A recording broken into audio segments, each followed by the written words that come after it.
हे प्रभु, आपने लाखों लोगों की बिगड़ी बनाई, इससे हमें विश्वास नहीं है।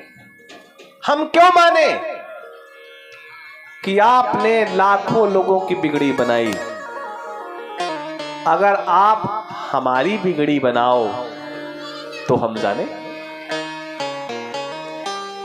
कोई तो भैया शब्दों के माध्यम से आपको रिझा लेता है, कोई गद्य पद्य के माध्यम से रिझा लेता है, कोई पूजा पाठ के माध्यम से रिझा लेता है। हमारे पास ना तो शब्द है, ना पूजा पाठ है, ना कुछ और है। अगर हमारा कार्य बनाओ आप, तब तो हम आप पे विश्वास करें।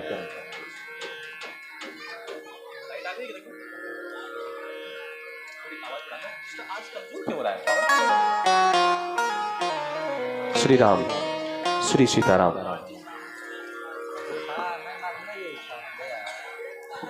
बरनत पंथ विविध इतिहासा, विश्वनाथ पहुंचे कैलास। कई जगह आप रास्ते में देखना, पति पत्नी मोटरसाइकिल में जा रहे होंगे। हाँ, मोटरसाइकिल में। अगर स्कूटर में जा रहे होंगे तो पत्नी चला रही होगी। एक हमारे मिलने वाले थे, दहेज में उनको स्कूटर मिल रही थी। बोले स्कूटर नहीं लेंगे। बोले क्यों? बोले स्कूटर ले लेंगे तो पत्नी चलाएगी तो पीछे बैठना पड़ेगा, तो लोग कहेंगे पत्नी के पीछे बैठता है। बोले मोटरसाइकिल लेंगे। तो वो आपस में पहले थोड़ी थोड़ी बात करते। कई जगह हमने देखा है, बिल्कुल सच्ची घटना। और फिर वो बातचीत होते होते बातचीत बढ़ जाती है। अब पत्नी पीछे बैठी होती है, वो तो बेचारा मोटरसाइकिल चला रहा होता है, आदमी कमजोर होता ही है। अब वो पीछे से कुछ कह रही है, अब उसको सुनाई देता नहीं क्योंकि हेलमेट भी लगा रखा है। अब वो बेचारा जवाब न दे तो डांटा जाता है, मैं इतनी देर से चिल्ला रही हूं, तुम कुछ बोल ही नहीं रहे हो। और कभी कभी तो इतनी नौबत आ जाती है कि वहीं रास्ते में ही मोटरसाइकिल खड़ी कर देते हैं और ये नहीं मालूम पड़ता कौन किसको मार रहा है, कौन जीतने वाला है, कौन हारने वाला है। ये हास्य का विषय जरूर है, लेकिन ये सच्ची घटनाएं हैं। मालूम पड़े तीर्थ यात्रा में जा रहे हैं, वहीं लड़े पड़े हैं। और माताएं, कई माताएं तो इतनी होशियार होती हैं कि वो कहती हैं, पंडित जी जब हम आए थे बहुत बिगड़े थे, इनकी चाल चलन बिल्कुल ठीक नहीं थी, कुछ नहीं कमाते थे, ऐसे ही घूमा करते थे गांव में, वो तो मैं इनको लाइन में ले आई। कई लोग ऐसा कहते हैं। कई जगह हमने देखा, हम लोग पूजन पाठ भी करवाते हैं भगवान कृपा से, तो पंडित जी बता रहे ऐसा करो वैसा करो, तो पंडित जी उस आदमी को अलग से बता रहे हैं और दाएं भाग में बैठी पत्नी भी बता रही है। और जब दो लोग बता रहे होते तो व्यक्ति परेशान हो जाता है, मैं करूं क्या, पंडित जी की सुनूं कि पत्नी की सुनूं। तो उसके मन में आता है पंडित जी आज हैं कल चले जाएंगे, तो पूजा भले ही बिगड़ जाए, सुननी किसकी है। और ऐसा करने में कई माताओं को बड़ा सुख मिलता है। लेकिन कल्पना करें, आप उसके हृदय में झांक करके देखें कि उसे सुख मिल रहा है कि नहीं मिल रहा है। आपका ऐसा ज्ञान किस काम का कि बेचारा पुरुष कह नहीं पाता और अपने दर्द का बयान नहीं कर पाता। माताएं तो रो लेती हैं अपने पति के सामने, अपने भाई के सामने, अपने पिता के सामने, लेकिन पता है पुरुष भी रोते हैं, और पता है कहां रोते हैं? खेतों में रोते हैं, एकांत में रोते हैं। आपको हंसी आएगी मेरी बातों में, और हंसी उन्हीं को आएगी जो उनका दर्द नहीं जानते, क्योंकि उनको पता है कि अगर हम घर में रोने लगे तो हम किसका हाथ पकड़ करके रोएंगे। तो बेचारा पति पुरुष अकेले में, खेतों में, एकांत में, कमरे में, जब उसको रोने का मन होता है तो बेचारा अकेले में रो आता है। लेकिन कुछ पुरुष ऐसे होते हैं जो बड़े भाग्यशाली होते हैं। हमने कई जगह देखा, पुरुषों को व्यापार में घाटा लग गया, बेचारा पुरुष परेशान है, स्त्री कहती चिंता क्यों करते हो, फिर शुरुआत करो और फिर नया जीवन जियो। प्रभु राम जब गंगा पार करके दूसरी तरफ खड़े हुए तो मन में विचार आया, इस नाविक को कोई न कोई कुछ न कुछ उतराई देता ही होगा।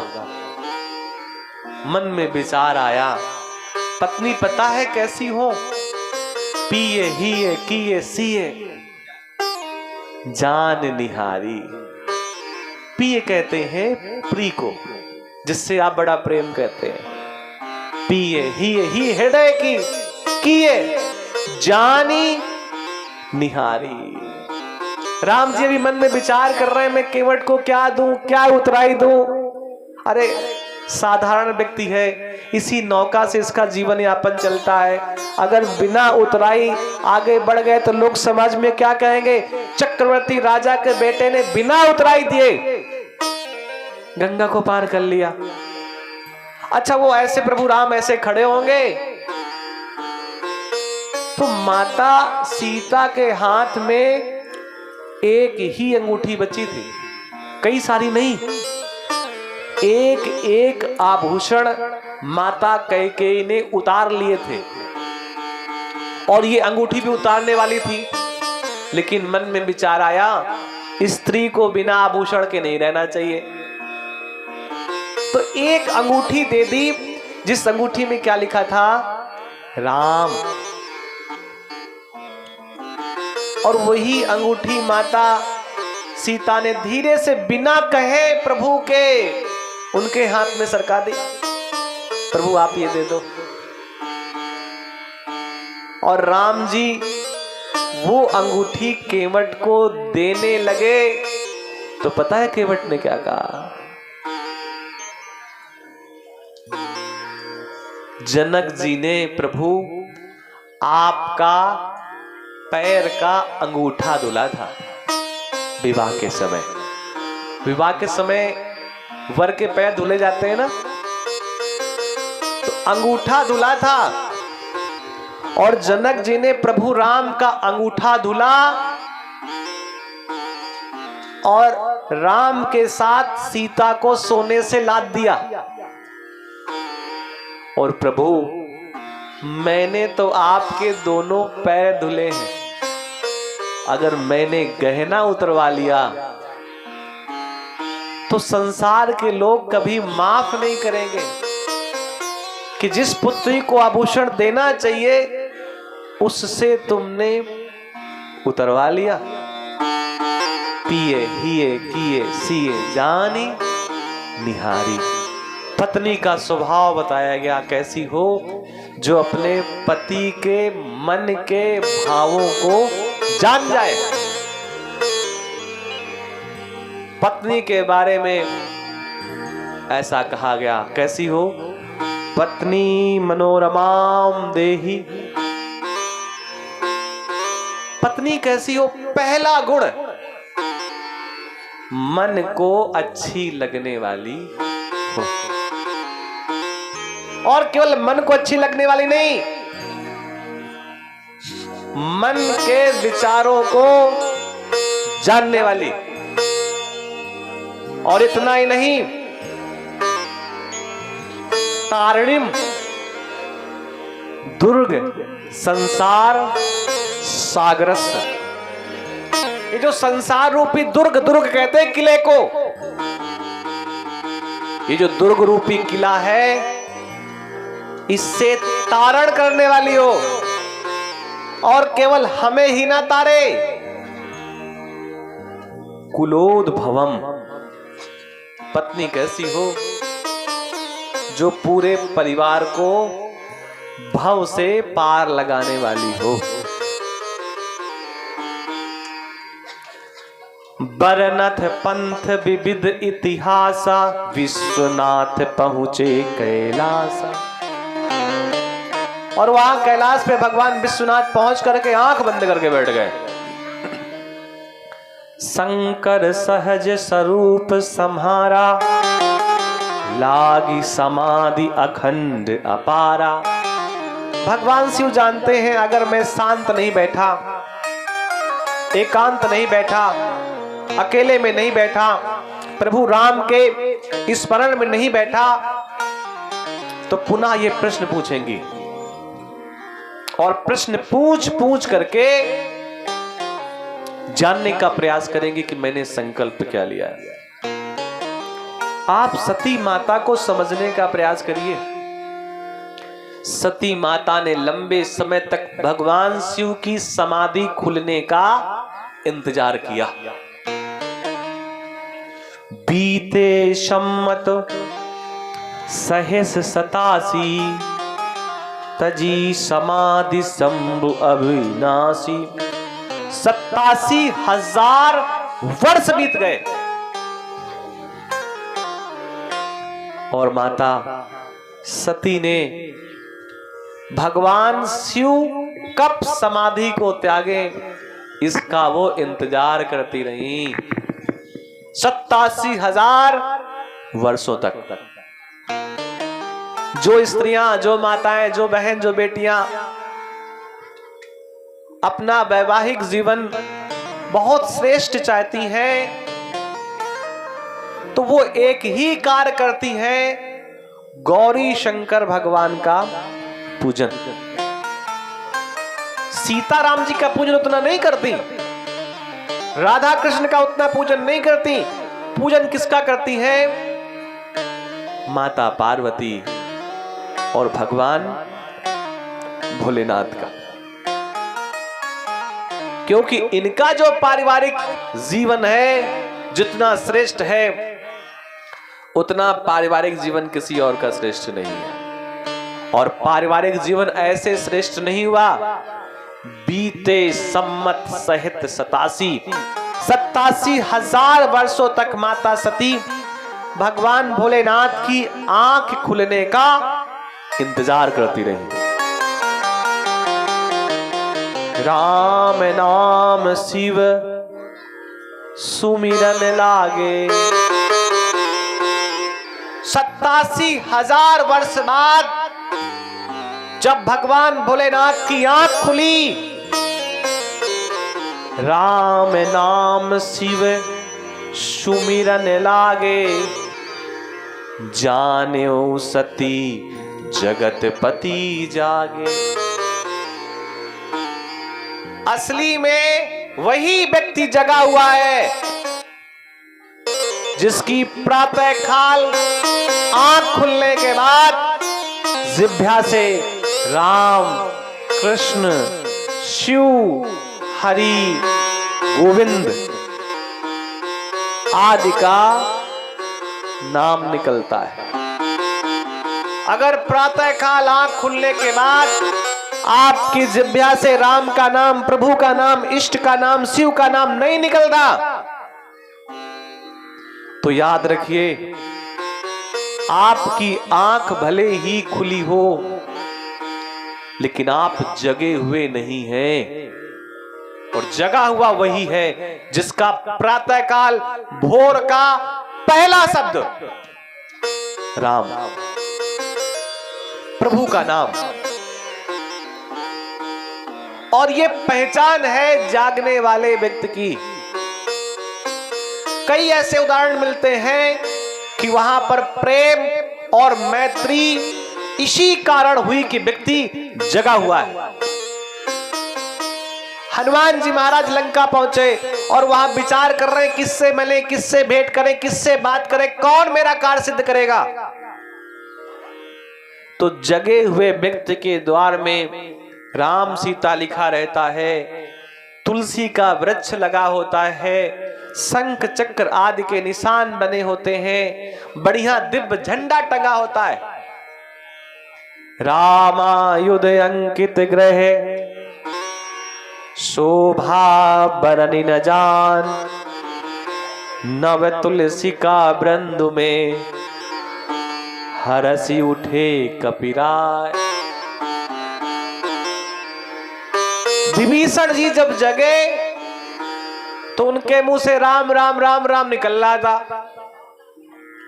तो हनुमान जी को लगा साधु ते होए न कारज हानि। और ये साधु क्यों कहा? वहां जब तो सब राक्षसी रहते तो साधु कहां से आ गया? अरे साधु भैया यहां से आ गया कि वो उठ करके भगवान राम का नाम ले रहा है। और फिर हनुमान जी महाराज की मृत्युता हुई। जाय शंभु पद बंदनु कीन्हा। देखिए परिवार को चलाने वाली ये कथा है।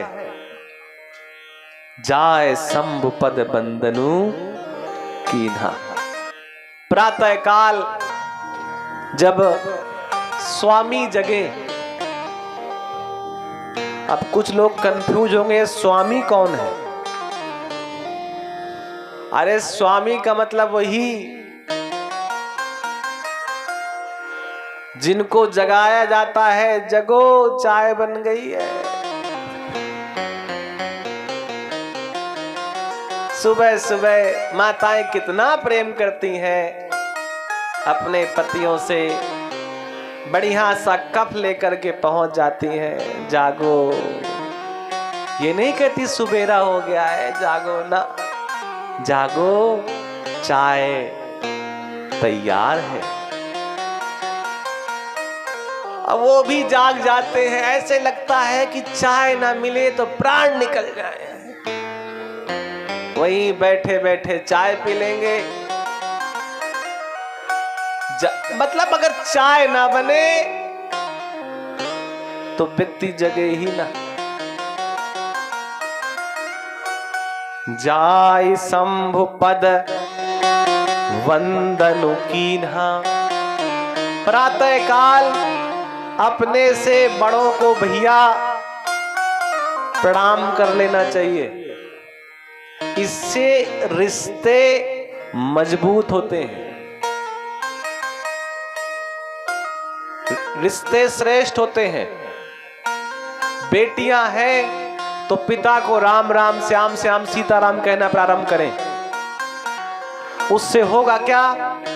एक आदत बन जाएगी नमस्कार राम राम कहने की।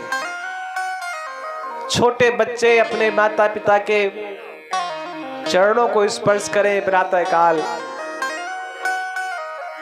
और बड़े भी उनको प्रेम दें। ऐसा नहीं कि छोटे प्रणाम कर रहे हैं तो बड़े रूठ रहे हैं बार बार। और ये प्रक्रिया बनानी चाहिए, करनी चाहिए।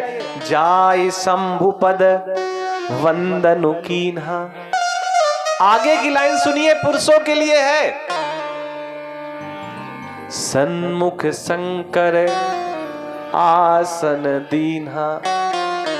अगर पत्नी आपको प्रणाम करती है, आप सब लोग जो भैया बैठे हैं बिल्कुल बढ़िया से, तो उनके लिए आसन की व्यवस्था भी करनी चाहिए, बगल में आसन देना चाहिए। सन्मुख नहीं, क्योंकि यहां तो मामला दूसरा था। अब हम कल उपाध्याय जी के यहाँ जाएंगे सुबह। माता जी कहाँ हैं हम पूछेंगे उनसे कि जब आपने सुबह इनको प्रणाम किया तो इन्होंने बगल में आसन दिया कि नहीं दिया। अब आसन ना हो तो फिर वो तौलिया ही आप करके देखिए। रोटी में घी की मात्रा बढ़ जाएगी, सब्जी में हींग जीरा की मात्रा बढ़ जाएगी। 3-4 बार आसन दीजिए दिन में बैठने के लिए। सन्मुख शंकर आसन दीना। सन्मुख क्यों दिया? क्योंकि वामांग में बैठने की उन्होंने योग्यता गंवा दी। और जैसे ही भगवान शिव ने सामने आसन पर बैठाला, इससे पहले कि माता सती कोई प्रश्न पूछे, लगे कहन हरि कथा रसाला, दक्ष प्रजेश भये तहि काला। मीठी मीठी कथाएं भगवान शंकर पुनः माता सती को सुनाने लगे, और सती समझ गई कि भगवान शंकर ने हमें त्याग दिया। अब बड़ा दुख है, सबसे बड़ा दुख है कि पति का त्यागना। इसी समय एक घटना और घट गई। माइक दें क्या? तो माइक ले लो, क्योंकि माइक में गाएंगी तो सब लोग सुन लेंगे। तो माताएं तो बड़ा अच्छा गाती हैं। हम तो धन्य हो जाते हैं कथाओं में, जब उस मोहल्ले की और उस मोहल्ले की आके एक जगह बैठ जाती हैं माताएं और फिर बातें करती हैं। हम तो इतना प्रसन्न होते हैं कि इतने 8-8 स्पीकर 10-10 लगवा रखे हैं, फिर भी हम अपने साउंड वाले भैया से नाराज रहते हैं, आवाज बढ़ाओ आवाज बढ़ाओ।